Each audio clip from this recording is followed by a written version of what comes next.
আচ্ছা, এই ফলটা কে কে চেনেন বলুন তো? এটা হলো ডুমুর ফল। এটা আমাদের বাঁকুড়া জেলায় পাওয়া যায়। প্রথমে আমরা এই ফলটাকে দুভাগে কেটে নিলাম। তারপরে এটা আমরা হলুদ জলে রেখে দিলাম, কারণ কালো হয়ে যাবে সেজন্য।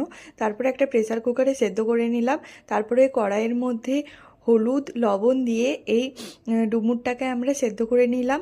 তারপরে আবার কড়াইয়ের মধ্যে তেল দিয়ে দিলাম পাঁচফোড়ন, তারপরে দিলাম দুটো টমেটো, স্বাদ মতো লবণ যাতে টমেটোটা গলে যায়। তারপরে পেঁয়াজ আদা রসুন বাটা দিলাম, দিলাম লঙ্কার গুঁড়ো, হলুদের গুঁড়ো, জিরের গুঁড়ো। আর তারপরে দেখো এই মশলাটাকে আমরা ভালো করে কষিয়ে নিলাম। তারপরে যখন মশলা থেকে তেল ছেড়ে দিল, তারপর ডুমুর ফলটা আবার দিয়ে পরে ভালো করে কষিয়ে নেবার পর উপর থেকে দিয়ে দিলাম গরম মশলা। তারপরে কিছুটা জল দিয়ে ভালো করে মশলা সেদ্ধ করে নিলাম। তারপরে দেখো ডুমুরের ডালনা একদম রেডি হয়ে গেছে। দেখো কত সুন্দর লাগছে। তো এটা আমার ভীষণ পছন্দ, অবশ্যই একবার